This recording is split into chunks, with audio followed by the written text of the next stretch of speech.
আন্দোলনের ফল বাড়ল বেতন।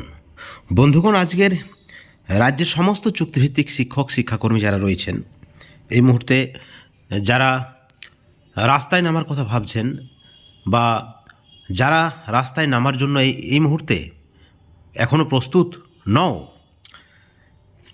তাদের জন্য এবং যে সকল দপ্তরের এখনও পর্যন্ত সরকার বেতন বা ভাতা বৃদ্ধি করেনি, তাদের জন্য আজকের এই গুরুত্বপূর্ণ প্রতিবেদন। শুরুতেই আপনাদেরকে যে খবরে আমরা নিয়ে যাব সেটা হচ্ছে যে বিড়ি শ্রমিকদের বেতন বৃদ্ধি করেছে, মজুরি বৃদ্ধি করেছে পুরুলিয়ায়, এবং সেটার ফল হচ্ছে বা সেটা কি কারণে হচ্ছে, কারণটা কেন, সেটা হচ্ছে আন্দোলনের জয়। আন্দোলনের জয় পুরুলিয়ায় বিড়ি শ্রমিকের মজুরি বৃদ্ধি। এবং এই যে প্রচার, এই প্রচার করা হচ্ছে সিটু সংগঠনের পক্ষ থেকে। আপনাদেরকে জানিয়ে রাখি যে পুরুলিয়ায় শ্রমিক কর্মচারী যারা রয়েছেন সর্বস্তরের, তাদের পিএফ বোনাস সহ 9 দফা দাবিপত্র পেশ করা হয়েছিল এবং ধারাবাহিকভাবে সংগ্রাম আন্দোলনের ফলে 24 অক্টোবর 2024 তারিখ যৌথ সংগ্রাম কমিটির ডাকে যে দ্বিপাক্ষিক সভা হয় এবং অবশেষে মালিক শ্রমিক প্রতিনিধির মধ্যে একটা দীর্ঘ আলোচনা হয় এবং মালিক পক্ষ চুক্তিবদ্ধ হন। তাতে শ্রমিক সংগঠনগুলির উপস্থিতি ছিল সেখানে সিআইটিইউ, টিইউসিসি, এআইটিইউসি, আইএনটিইউসি এবং সকলে যে সিদ্ধান্তে উপনীত হয় তাতে বিড়ি শ্রমিকদের বেতন বৃদ্ধি হয়। এখন আপনারা বলবেন যে এই খবর আপনি রাজ্যের চুক্তিভিত্তিকদের জন্য কেন করছেন? অবশ্যই ভিডিওটি আপনাদেরকে শেষ পর্যন্ত দেখতে হবে। তার আগে জেনে নেওয়া যাক কতটা বেড়েছে এই শ্রমিকদের মজুরি। 193 থেকে 222, ঠিক আছে। পিএফের ক্ষেত্রে 22 টাকা বৃদ্ধি হয়েছে। যাই হোক, হয়েছে মজুরি বৃদ্ধি এবং যেটা প্রচার করা হচ্ছে সিটু সংগঠনের পক্ষ থেকে যে আন্দোলনের জয়। বন্ধুগণ, ঠিক এই পরিপ্রেক্ষিতে আজকের আমাদের প্রতিবেদন আপনাদেরকে জানিয়ে রাখি আন্দোলনের জয়।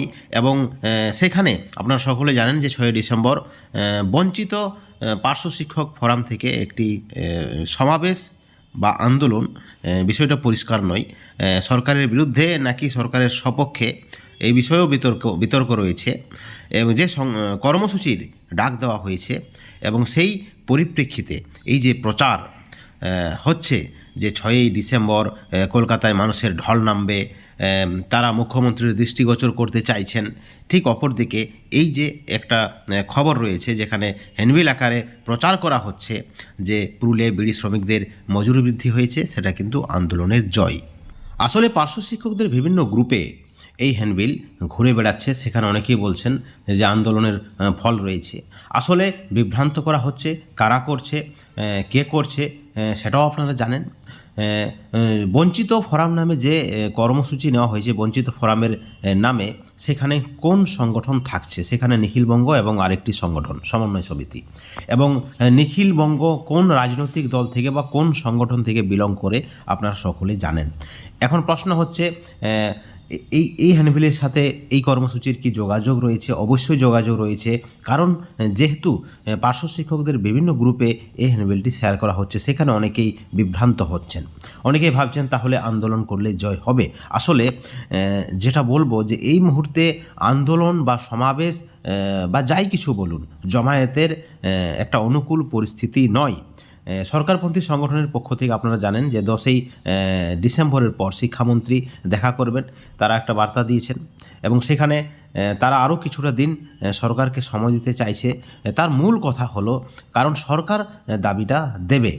আন্দোলন করে দাবি আদায় হয়নি। পার্শ্ব শিক্ষকদের এর আগে বৃহৎ আন্দোলন হয়েছে মাননীয় ভগীরথ ঘোষের নেতৃত্বে এবং সেই আন্দোলনের ফলাফল আপনারা পেয়েছেন এবং সেখান থেকেই সরকার যেভাবে পার্শ্ব শিক্ষকদের কানা চোখে দেখেছেন, সেখানে আপনারা প্রমাণ পেয়েছেন যে বিভিন্ন দপ্তরের বেতন বা ভাতা বৃদ্ধি করলেও পার্শ্ব শিক্ষকদের নিয়ে কোনো চিন্তাভাবনা, কোনো ধরনের চিন্তাভাবনা রাখেনি রাজ্য সরকার। তার কারণ কি? আন্দোলন নয়, অর্থাৎ আন্দোলন হিতে বিপরীত হবে, আন্দোলনে ক্ষতি হবে। এই মুহূর্তে যে একটা অনুকূল পরিস্থিতি রয়েছে, বেশ 3-4 বছর ধরে পার্শ্ব শিক্ষকরা রাস্তায় নামেননি। কোনো ধরনের চুক্তিভিত্তিক শিক্ষক শিক্ষাকর্মী যারাই রয়েছেন তারা কেউ কিন্তু রাস্তায় নামেনি এবং তার ফলে একটা অনুকূল পরিস্থিতির সৃষ্টি হয়েছে।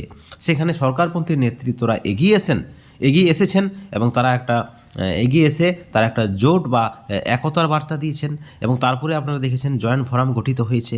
কিন্তু সেখানে বিশেষ একটি সংগঠন পরিষ্কার জানাচ্ছে যে তাদের উপর মহলের নির্দেশ রয়েছে, অর্থাৎ রাজনৈতিক নির্দেশ এটা, এবং সেখানে আপনারা অংশগ্রহণ করছেন।